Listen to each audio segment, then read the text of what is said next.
them, they'll run for Congress. And either way, the door swings both ways. I think most people in this country, again, even if they don't understand exactly how it happened, they understand that we have a major problem with the way our banking system is constructed right now.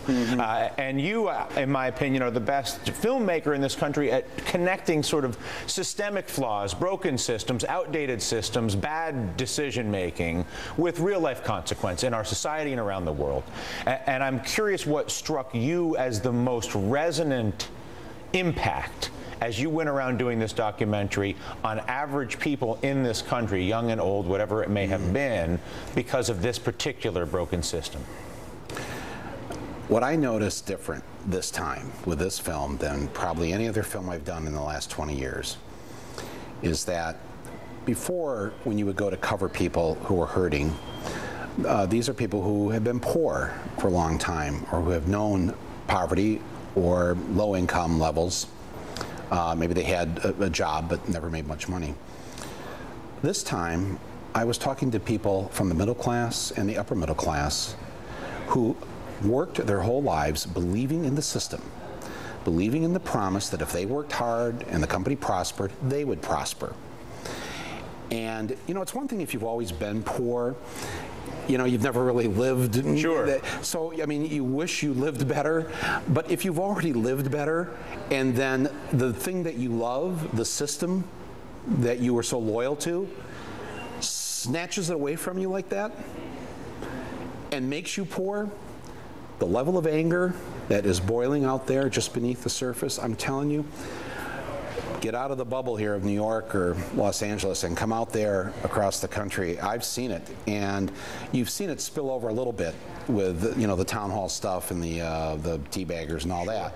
But believe me, it goes much wider and broader. But let's stop there, because I think we're at a point in this country where if we don't find a healthy place to direct that frustration and anger, and you're talking to someone who left his job at CNBC in order to pursue politicians because of his frustration and anger at the revelation of a system that was clearly designed basically to perpetuate generational theft and then cover it up. That's correct. That's exactly right. So what I've been trying to figure out, and I'd be curious to know from you, is what is the healthiest place for all of us? I've decided, I said, listen, I'll see if I can come over to MSNBC and just ask questions of politicians. Most people are not in the situation that I was, where they have that realization of the betrayal and the broken nature, and they can't come over here and start asking questions. Right. But they can do certain things. Right. Particularly relative to those politicians and the political structure in general. Right. What do you think is the most effective way to communicate and the most constructive way to communicate the valid anger and rage that exists in this country so that we don't destroy ourselves in the process? Boy, that's an excellent question, because we're near this tipping point, and it could tip any which way. And you want it to tip in the direction of people deciding to use the democratic process in order to have their voices heard and to affect change. If that process is so broken that it doesn't hear them, doesn't allow them in, doesn't respond to them, doesn't allow them to run for office because they don't have the requisite $3 million to run for the congressional seat in their district in rural Michigan, then they'll go another way. And history, unfortunately, has shown that oftentimes that other way is not a very pleasant way. And you want to prevent that. So, but they need someplace else to go. I would argue that when you get a ball of energy that has that level of intensity, that's right. Either people who understand it and are in a position of power and have the privilege to communicate, whether it's you, somebody like myself, or dozens of other people in this country. Right. Point to, we can do this better. Highlight the lobbying. Eliminate money in government. Yep. I don't know what it is, but I'd be interested to hear from you. I mean, I have some thoughts, obviously, but I'd be interested to hear from you what you think the people of America need to demand from our government structurally, the way our government does business. Because the way our government does business right now is holding Americans hostage. It is stealing Americans' money. Right. We need to fix that. Number one, money out of politics. That means publicly financed elections, just like they have in virtually every other Western democracy. This isn't a new idea. It actually works over there because they see that to allow the money from wealth to control the electoral process it's a bastardization of democracy at that point.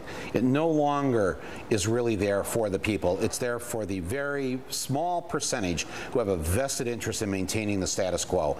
So I would, if I were anybody out there watching this, demand, we got an election year coming up this coming year for Congress. Every congressperson is up for re-election. I would demand of each of them to know what are they doing to support bills that are already before the legislature. Marcy Kaptur from Toledo has one, to remove money from our political system. Now, having publicly financed elections, actually, people, you're really going to enjoy this because, first of all, you shorten the campaign season. Instead of it being a year long or 2 years long. It's expensive. Yes, it's more like 6 weeks long. Right. You know, that's the way they do it in these other countries. And so only a minimal amount of money can be spent. These airwaves are given over to each of the candidates. They each get a minute or two here and there, so they don't have to buy ads, and they don't waste that time with attack ads. They use that time to say, here's what I'm going to do if you elect me to Congress. And then you have to have laws that prohibit these members of Congress from being lobbyists for the next, say, 5 to 10 years. I'd say forever. Oh, well, you are such a radical. Same thing with the SEC. Why can you work at the Securities and Exchange Commission and then go work at Goldman Sachs? Well, I figured after 10 years, if they've gone backpacking, fine. and You win. They might have had. Who knew I was gone to the mountaintop? All right, fine. But seriously though, they cannot. Nor can they come from that either into Congress. There has to be a serious division between the people who are lobbying Congress to get legislation passed. They should not be able to promise these people anything. Where are the Mr. Smiths? Why haven't they gone to Washington? You know, we need more people who are watching this. People would never think of running for office. Need to really start thinking about this. Don't leave it up to the professional political hacks. You know, start by running for school board or city commission or whatever. Mayor. Run for mayor in your community. I mean, I ran for school board when I was 18 and was elected. Congratulations. Well, thank you very much. I saw it at a very early age that you really could. It was as simple as getting a certain number of petitions on signatures on a petition, then knocking on every door in the school district, and coming in first out of 7 candidates. It can be done. If I can do it, if they would vote for me. There's hope for America. There's hope. Well, I just think not enough people actually consider doing this. And so I want people to really think seriously. Don't leave it up to these other. We need you to do this. We need you to do this. And I and others would be very supportive of that. Michael, it's a pleasure to make your acquaintance, and it's a pleasure to have the conversation with you. Thank you. Well, thank you for having me on, and thank you for what you're doing here. Yeah, thank you very much. Yeah, thank you. We are back right after this. Geithner has been a failure at pretty much everything he's done in life. Most of